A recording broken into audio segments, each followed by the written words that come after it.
I'm getting you. I'm getting you. I got you.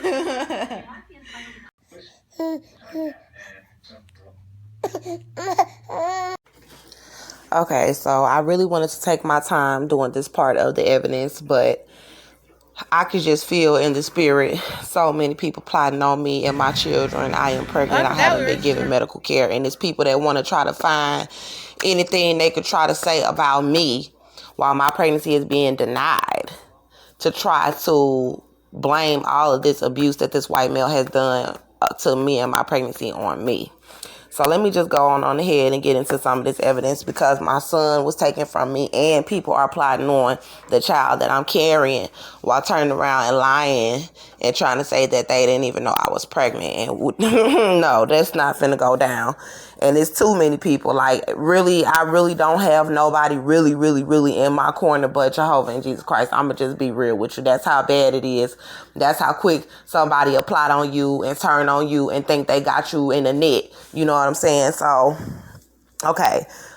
These pictures are from March 2017. So we all went on to the fact that Austin went to prison from my home when Melbourne was 6 weeks old.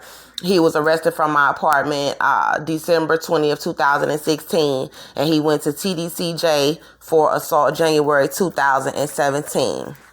So while he was in prison, January, February, I'm trying to just do a recap of the fact that I was just getting into motherhood, and the pictures that I have is from like a month or two after he went. Like, of course, I showed y'all the pictures from when Melbourne was born in October 2016 and November 2016 before his dad went to prison, and December 2016 with the Christmas photos and everything. But February, my baby daddy was gone. January, February, my baby daddy was gone. I did have some other photos or whatever. I don't know what happened to those, but I took it really hard. But I had to put my child first, and my body was still recovering, and I was breastfeeding. That's like the hardest time, is when the baby is just now, learning to, nurse and crying all night long and everything. So these pictures is from like a month or two after Austin had went to prison. So Melbourne was still very young. It was March 2017 when I took these photos. But I'm going to just give a recap of what took place throughout the relationship from the time that he went to prison up until the shooting. And he was, which happened 8 weeks after he was released from prison. So the shooting happened actually 8 weeks after he was released from, between like 8 to 10 weeks of time frame since he was released from the TDCJ, from a Texas detention facility, from a prison. So a lot of time has gone by, but these are the facts of what really took place, and the fact that he was not fully rehabilitated before he came back into my home. So, January 2017, he had signed for 2 years in TDCJ for assault. So they arrested him from my home because he was ransacking my home. But they charged him with assault on a public servant because he was already on a 2-year felony probation for assault on a public servant, because he assaulted a correctional guard in the facility where he was incarcerated for assaulting me when he got the assault family violence charge in 2015. So I was in my 2-bedroom apartment at 1308 Houston Street, apartment 3, Conroe, Texas 77301, raising my son while he was in prison. So these pictures are from March 2017. He signed January 2017. So January, February, March, that's a couple months later, which is the time frame where these photos were taken, around that time. And I'm giving you a run through of things that me and Melbourne did up until the shooting, and prior to him being released from prison. So all these things that I'm telling you did not all happen in March 2017. It happened within the time frame that I had my son. So these pictures are just from that time frame, and I have more pictures. And each batch of pictures that I'm gonna be showing is going to give more details about some of the other things that were going on. I almost slipped out of this chair. Some of the other things that were going on in the household as well, as far as his mother while he was in prison, and just some other things in the neighborhood. So just the pictures that I have right now are just the beginning stages of me raising Melbourne. It's not when all the drama was popping off, because everybody was pretty much trying to play cool and everything, because I had a fresh newborn, a fresh little baby. But when it kind of got to the point where people kind of knew I didn't want to be with Austin, and they were jealous of the progress that I had made on my own while he was in prison, that's when a lot of people decided that they were going to try to start conspiring against me. And I believe there were a lot of people already conspiring against me prior to that. So anyway, I'm going to just tell y'all some of the things that I did with my son. So he was on Medicaid. He had WIC. I took him to get the WIC. Took him to doctor's appointments. I got him in daycare with the NCIS. So we had a home inspection for him to get into daycare and qualify. And we had to pass a state inspection where they come into your home and inspect your home. And he was living just fine, obviously, if the state had their representatives to do a inspection in order for him to even qualify to get registered with the state for free daycare. If anybody felt that something was wrong, I'm pretty sure that we would have had that issue sorted out. And if anybody have said anything, I'm going to refute that and prove it to you. My son was never taken from me. Therefore, there was no issue with that. Okay, so we went grocery shopping all the time. He had clean clothes. We went to the laundromat. I did not own a washer and dryer in my home, but we did go to the laundromat together. I took him to the park in the neighborhood.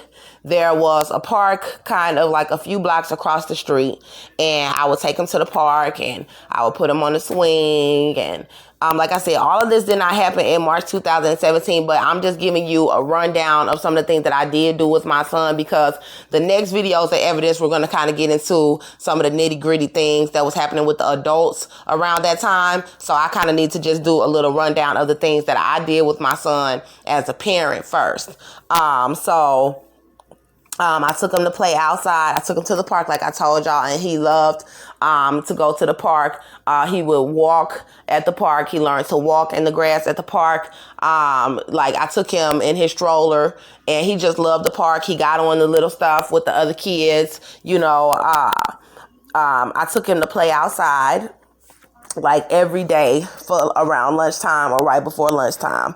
I took him out to play, or sometimes in the evening, like, when the sun was going down, or sometimes he would just go out even when the sun was out, and he would play with the other kids in the neighborhood. He would play with me.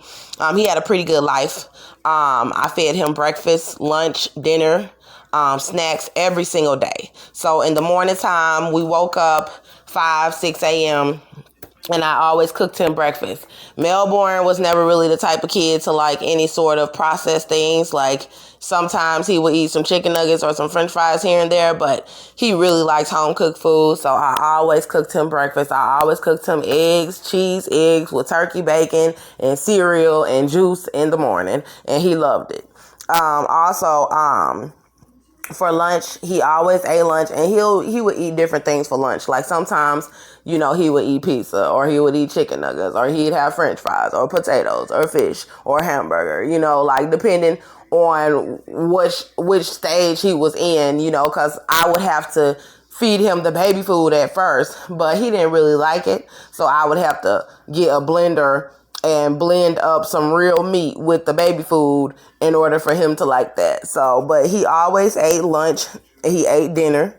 Every single day he ate dinner. He ate dinner around a certain time as well, because he needed to read his books. He needed to read his books. He liked to read his books before bedtime. And I would make sure that he took a bath and that he was lotioned and smelling good and, hair detangled and everything, and putting him down to bed at a certain time. So he had to have dinner by a certain time as well. And then he would have an evening snack before he went to bed. So he had a snack every evening. Also, he had a playroom. He had his very own playroom, and he had all of his toys in there. He had like every toy that a little boy could possibly imagine. And he loved his little bike, his little bike that he had, little plastic bike he liked to ride on around the house. And we played with his little cars and rolling his little cars all over the house. And he just was a really good kid, and he had a really good life, and he was the only child. He loved playing with his toys. He liked his balls, his little basketball and everything. So I provided him with entertainment, because when you have a little boy, like, you got to do something to keep them entertained. And I did that. You know what I'm saying? I was always right there with him, entertaining him somehow, whether we was watching cartoons, listening to music, reading a book, playing soccer, playing with the cars, whatever it was, just spending one-on-one time together. We were always entertained, and I would always entertain him as a child. So his clothing, I color-coded all of his clothing. So if you went into my son's closet, everything was hung up, everything was color-coded. In his drawer, everything was folded up, everything was color-coded. I never kept any dirty clothes hardly in my closet, because every time his clothes would get dirty, like, we'll just go right to the laundromat, some blocks up the road, and I'll drive over there with him in the back seat. We'll get out and wash his clothes. Or sometimes if his grandmother wanted to spend some time with him, we would drive over to Cynthia's house, and I would wash his clothes over there and let them spend some time with each other while I'm washing clothes. So my son never had dirty clothes. I always washed his clothes, and you will see in all the pictures, my son was always clean. You don't never see no dirty clothes on my son in none of my pictures, because I took great care of my child. So anyway, I don't mean to say it like that. It's just my attitude is like that, because you got grown women who never even raised their kids, who don't care about their kids. I mean, their children run around with all kind of throw up and boo-boo mark all over their clothes, saggy diaper, and they got the nerve to think they gonna open up their mouth against my pregnancy? Hell no. So I'm sorry, you guys, about my attitude right now. I know normally I'm very upbeat and lively, but I'm just really tired of especially women in my family who think they gonna come out the woodworks and try to say anything about my pregnancy and my child. Like, I expect that from women of the world, but I don't expect that from people in my own family. You're not finna do that. So this is pretty much what's going on right now.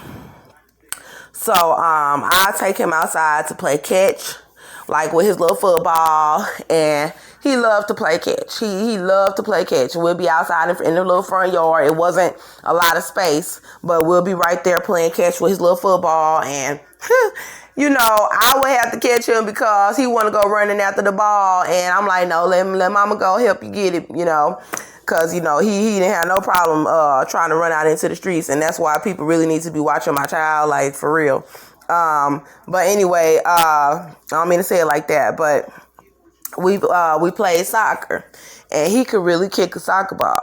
And I had found out from his grandmother, because I told her, I was like, Melbourne can really kick a soccer ball, right? She was like his little foot be like 1 foot, next foot, 1 foot, next foot, and he was really kicking that ball. I was like, okay, my baby might have some skills. Well, it turns out his daddy played soccer, and he was really good at playing soccer, so might be genetic. I took him to get his shots. Now, we'll go into a little more details about the shots later on, but I did take him to get pretty much all of his shots except for one batch of shots that they gave him. I had got an affidavit for reason of conscience when he was getting in daycare, because the shots seemed like they was making him sick. And as a mother, when you see your child health and you like, I don't know about this. Well, when I did take him off the shot, he did much better. He was doing very good. I think it was just because his body was so, young and he was, very tiny, that I think it was just too much on his system. And so the fact that I waited, I think it was a good thing, because supposedly he's up to date on all his shots. He only missed one, and I had the affidavit. So it's not like I just decided, I'm not going to take my son to go get no shots. I actually went through the state of Texas, because for daycare, he had to have the shots in order to get in daycare. And I did not feel comfortable giving my son the shots at that time, because he started to look like it was making him sick. And so I went and got an affidavit, 2-3 affidavits from the state of Texas saying, for reason of conscience, I do not want to give my son these shots, and I was able to get him enrolled in daycare. So I did not recklessly not give him the shots. It was a conscious decision, and I went through the legal battle to not have to give it to him in order for him to go to daycare. And he never got sick, not one time while he was with me. My son never caught a cold while he was with me. Now, I cannot say the same about if he's caught a cold since he's been with Cynthia Overa, but he never once got sick while he was with me, and he never once got hurt while he was with me.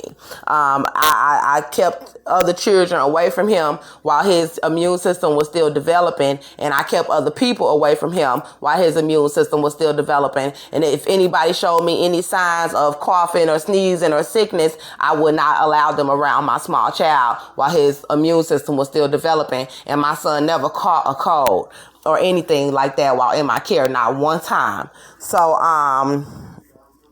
anyway, so for his 1-year-old birthday, we went to Cynthia's house for his 1-year birthday, and he had a cold. He didn't have a cold. I meant to say he had a cake. Excuse me, he had a cake, and there was just one little cake or whatever that he had. They didn't throw him like no real big birthday party or anything. Like, we went and picked him up like a little tiny cake, and we let him cut the cake right there. It was just me, Cynthia, and maybe his aunt. And, I appreciated that as well. But that's what it was. It wasn't no big old event or anything. His cousins were not there. Nobody was there for his birthday. Just mama was right there, basically. But that was fine. It didn't matter where we cut the cake at. I pretty much just did that for Cynthia, because we could have did that at home. I could have held him in my lap just like I did, and he could have cut that cake right at home. But I figured, maybe his aunt and his grandmother would like to be there for his 1-year-old birthday. So I drove all the way across town so that we could do that. But I read him books every night. He loved to read books. He'll come up to me and go, book. And he loved to read books. And we listen to gospel music. Like, sometimes we'll play a little R&B like in the car, and he liked Drake. Or he loved Drake. I just flipped the switch on him. Hey, I don't know nobody else who doing this. He loved that song, and it seemed like he just figured out we had a radio in the house, and he gonna come in there and click the radio on, and every time he did, Drake was on the radio. And I was like, he'll run around the house putting his little peace sign up in the air, running around the house. And I'm like, boy, you better cut that radio off. And I mean, he had a mind of his own. Like, he'll sit there in my lap. I'm getting out of the car, and I'm getting him out of the car, and he want to climb up in the front seat and act like he driving, and then he cut the radio on and then turn up the Drake song and start bobbing his head. And then when I try to get him off the wheel, he'll put his hand on the wheel and he won't let go of the wheel. And then when it's time to go in the house, he love to play outside. He'll just start screaming and throwing a fit because he didn't want to go in the house. He want to play outside all day, just like a normal little boy. But we listened to a lot of gospel in the house, and he loved gospel music. But his favorite song was Mary, Mary, It's a God in Me, because I put it on my speaker, my studio speakers, and he'll start running around dancing because he could hear the bass coming through the speaker, because it's like boom, boom, boom, and it'll be loud, and he just loved it. So, me and my son, we pretty much had a pretty good life, like we didn't have no drama in the house. It wasn't no violence. I did not talk to my family. I did not talk to them. I kept them separate from my personal life because I had a struggle with them growing up as far as becoming my own woman. And people just want to put you in a little box and they want to tear you down, beat you down, talk bad about you, say you this, say you that, and just do you dirty. And so I got away from my family a long time ago. And, I did call them and let them know when I was pregnant with Melbourne. I did let them know he was abusing me. And I had asked to come stay with one of my family members from my apartment when I was pregnant with Melbourne because my baby daddy was abusing me. And my family had told me I could come. But then when I had packed up all my stuff to leave my baby daddy and try to sneak and get away when I was pregnant with Melbourne, and this was in my apartment, my 2-bedroom apartment, before he went to prison, they stopped answering my phone calls and left me out to dry. So I ended up being abused more, and then he went to prison. And after he went to prison, it was me and Melbourne up in the house. I was like, okay, well, I don't want nothing to do with my family. You know what I'm saying? Because Andrew was there before I had Melbourne, and he fought Austin. But, I needed to raise my son in an environment with just me and my son, to bond with my son and raise him the way I needed to raise him. And I didn't have no contact with my family. I just worked here and there part-time. I did what I had to do as a mother, and I was in contact with Cynthia O'Vera, and I would take him over there for holidays, but I didn't even really have a whole lot of contact with Cynthia O'Vera. Like, she would call and check on him, but it was just me and my son most of the time. When he was a newborn, we had went to church, but they was being kind of racist at the church because my baby daddy was trying to turn the pastor against me when he was first born. And after that, I ain't feel right going to the church no more. I was like, I'm not even finna go to the church no more. These people be fake. You don't know the half of what I done been through with this white man, but you gonna let him come up in here and tell y'all this sob story when I had to drag him out the bed just to get him to come to church, and he up in there trying to turn the church folks against me the very first day that we went. And my dad went up to the church when I had Melbourne when he almost died, and he was still in the hospital, and my dad had to ask the people from the church to pray for Melbourne to get out, and I never wanted to go back to the church because of how they tried to turn against me the first day that I went, because my baby daddy was trying to turn the church people against me. So it's a lot of evil that's been going on. But like I said, these pictures are just from March 2017. So I'm about to release more evidence that I raised my son and that I was a good mother. Let me tell y'all where my family was. So one of my sisters was in Humble, Texas with my mom ex-girlfriend, living in my mom ex-girlfriend house. I was in my own apartment. She was up in there pregnant with her child. And then my other sister had called a CPS case and called a child abuse charge, and her baby daddy called a child abuse charge about their 3-month-old son, and her son wasn't living with her, and I don't know where she was living at. I think she had her own place, but the situation that she had with her kids was not all bright and shining. And then so my cousins, they was living out in different states, you know what I'm saying, like Chi-Town, Florida, they was living in different states. And I did not communicate with them. My auntie was living in another state. I didn't communicate with her. My dad was living in another state. I didn't communicate with him. Like, pretty much after I had tried to reach out to people to try to get some advice about my situation that he was abusing me, that's pretty much everybody knew that he was abusing me. And people pretty much didn't even want to talk to me because they already knew, when I called them, you know what I'm saying, I'm going to want to talk about my baby daddy and the stuff that's going on with my baby daddy. And people act like they don't want to hear it. And then you got people want to come out the woodwork and try to act like, I'm some damn mental patient because I shot him, and everybody knew that I was reaching out, you know what I'm saying, I talked to my grandmother, you know what I'm saying, I talked to a lot of people, and girls who tried to befriend me in the neighborhood, they knew that my baby daddy was abusing me, and I stayed to myself because of this. So I just stayed to myself with my son. You know what I'm saying? I was like, you know what? It don't matter. People don't care. They don't want to hear my story. You know what I'm saying? I'm going to just raise my son on my own. You know what I'm saying? By myself, and keep all the fake ass people away from me. You know what I'm saying? Like, I ain't gonna tell your business or whatever or nothing like that. Don't tell my business in the street. It's cool. I ain't gonna confide in you. I'm gonna confide in the Lord. And that's what I started doing. So, I already had a pretty close relationship with God, but, I kept my Bible and I just raised my son. I didn't have time to be worrying about, anybody helping me at that point, because I understand it was every woman for herself at that point. You know what I'm saying? And what I did was, I took my child to see his father in prison. I took him to visit his dad while he was in prison. Yes, he was abusing me, and he was writing me letters, and he was apologizing about it. And I have some of the letters, and I'm going to put the letters in some other videos that he wrote me. And he was apologizing about it. So I decided that I would take our son up to the prison to visit him a few times. So it wasn't no every weekend thing. It was a long drive. Most of the time when I would drive to see him, it would be bad storms like floods trying to warn me not to even go and see him while he was up in the prison. And I still drove through them floods, and I still drove through them rains to go and bring our son up there because he was a beautiful child. And I felt that Austin should not miss out on that, but I did feel like he needed to get himself together. While he was in prison, he had his contact visits taken away from him because he was in there getting violated.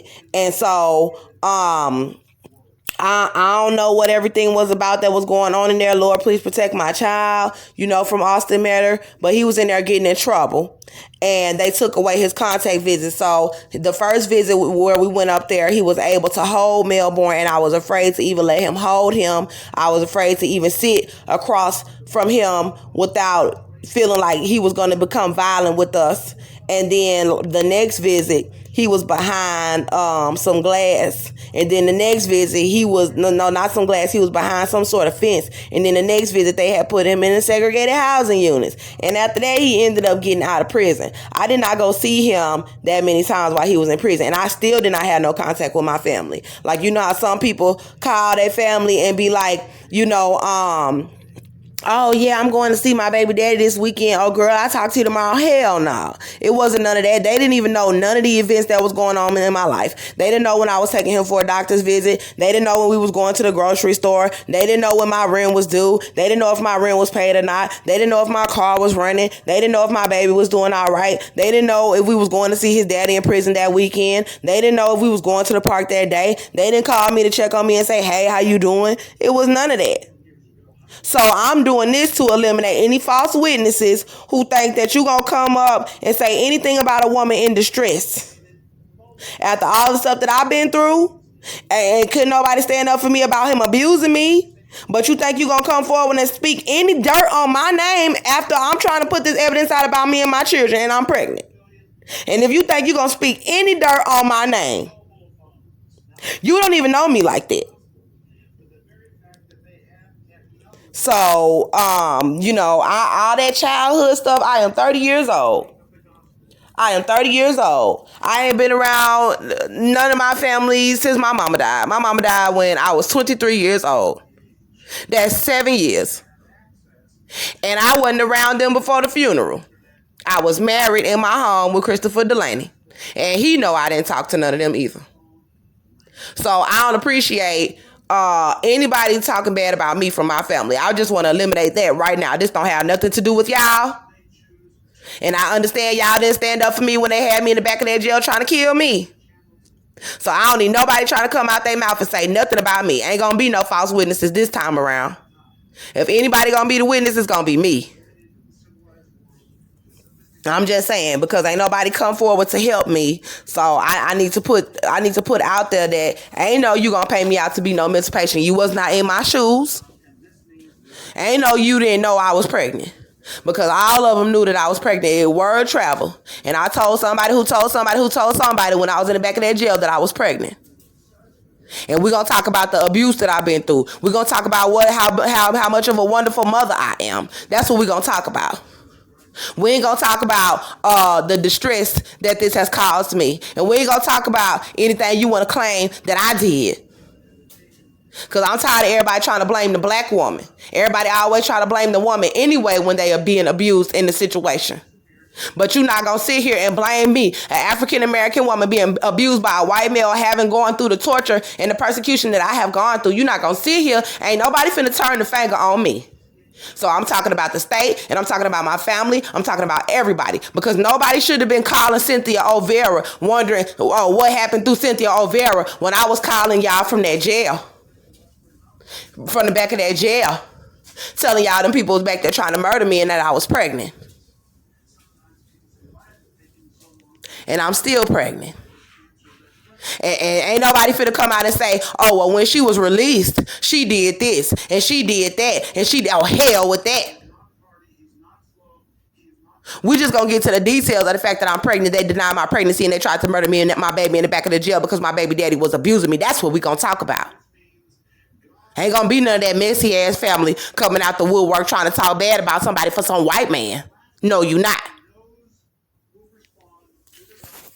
Because as far as I'm concerned, everybody been smiling up in my face. But that's not what the Holy Spirit been telling me. And I trust God. So I'm just putting it out there before anybody try anything with me and my kids. Because if God is for me, I don't care who gonna stand with me. It don't matter. You can leave me high and dry, because that's what they already did. But you ain't gonna step in like you care and like you care so much and you really don't. So if anybody really want to care for me all of a sudden and you want to act like you care for me all of a sudden, just make sure that it's genuine. Just make sure that this time you really got my back. And I ain't counting on it.